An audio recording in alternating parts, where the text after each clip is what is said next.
Imagine you're at the market buying sweets for your daughter's birthday, and suddenly 6 strangers surround her, calling her unchristian, evil, and selfish because she refuses to bow down to her manipulative grandparents. That was my life. But what they didn't know is that I had a secret weapon, and within days, their church, the one place they thought they had power, turned on them completely. If you've ever wished you could give someone exactly what they deserve after they tried to ruin your family, hit that like button right now.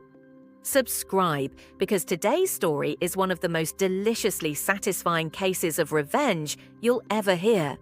I'm a 46-year-old single mum. My ex-husband died last year in an accident, and when I tell you he left behind more than just grief, I mean it. He left behind betrayal, 2 children from an affair, a family war, and worst of all, his parents, my ex-in-laws, decided that my daughters, ages 17 and 15, weren't just their granddaughters. No, they wanted to control them, take custody, and even move into our home. My girls already despise their grandparents. Why? Because they're the ones who found out about their dads cheating in the first place. They're the ones who saw the messages, the pictures, the lies. They carried that trauma. And my in-laws. Instead of protecting them, they blamed my daughters, called them names, bullied them when their own father died. Fast forward to my youngest daughter's birthday. I gave her money to run wild at the weekend farmers market, buy whatever sweets she wanted. A little slice of happiness. An hour later, my phone rang. Her voice was trembling.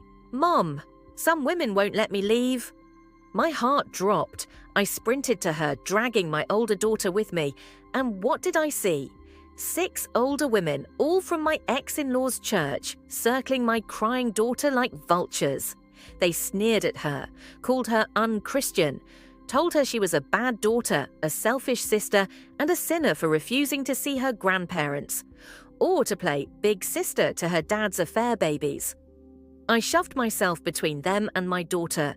My oldest grabbed her sister's sweets and headed for the car. Meanwhile, I stood face to face with these women, heat rising in my chest. One of them spat at me. "You're a failure as a wife. A good Christian woman obeys her husband's parents." I almost laughed in her face, but instead I let them have it, voice shaking with fury. We screamed so loudly that the market vendors had to throw us all out. And as I walked to my car, the women followed me, hissing like snakes. That night, when my girls finally went to sleep, I discovered the truth. My ex-Mill had blasted a sob story across her church's Facebook group.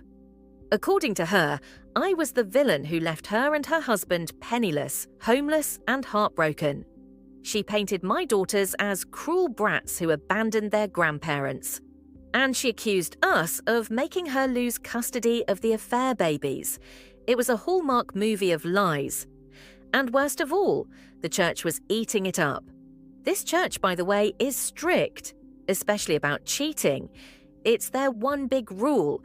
If you cheat, you are the lowest of the low, and my MIL knew that. So how did she explain away her son's 2 secret children?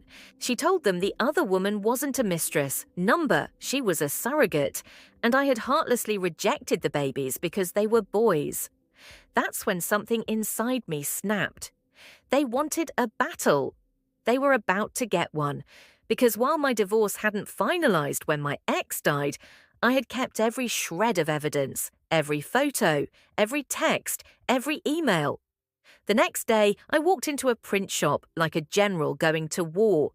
I printed high-quality, glossy photos of my ex and his affair partner tangled up in my living room, screenshots of his filthy texts, messages where his parents admitted they knew and supported his cheating, and the crown jewel, emails where my in-laws called my daughters bastards. Told them it was their fault their dad was dead. Those monsters sent that 2 days after his funeral. I didn't just make copies, I crafted binders. Neat little songbook-sized binders, designed to look exactly like the church's hymn packets. On the first page, my ex and his mistress kissing, with the caption, Ex's name and affair, partner's name, love story. Sunday morning, I strolled into that church like I belonged there. Walked right up to the back desk where the hymn books are kept. No one even blinked as I slid my binders onto the pile. And then I left. By that afternoon, the gossip mill was on fire. The Facebook group lit up with outrage. People who'd been defending my in-laws turned on them instantly. They cursed my ex, they cursed his mistress. And when they read the messages about my daughters, even the die-hard church ladies couldn't defend them anymore. The pastor himself had to step in just to keep people from dropping F-bombs. Within a week, my mother-in-law and father-in-law were pariahs. No more sympathy, no more support, no more power. They were shamed out of their own church.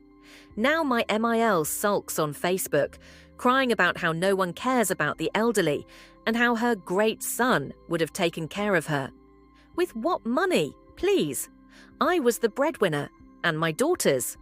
They got apology letters from church members, actual letters, strangers who had once judged them now begging for forgiveness. For the first time in years, my girls felt vindicated. The woman who tried to use her church to destroy us was destroyed by her own church. Not with violence, not with lies, but with the truth. Sometimes revenge isn't about screaming the loudest. It's about letting the facts speak for themselves. My ex-in-laws underestimated me, and they underestimated the truth. If this story gave you goosebumps, smash that like button right now. And tell me in the comments, what's the most satisfying revenge you've ever seen play out? Don't forget to subscribe, because we've got more jaw-dropping stories of justice you won't want to miss.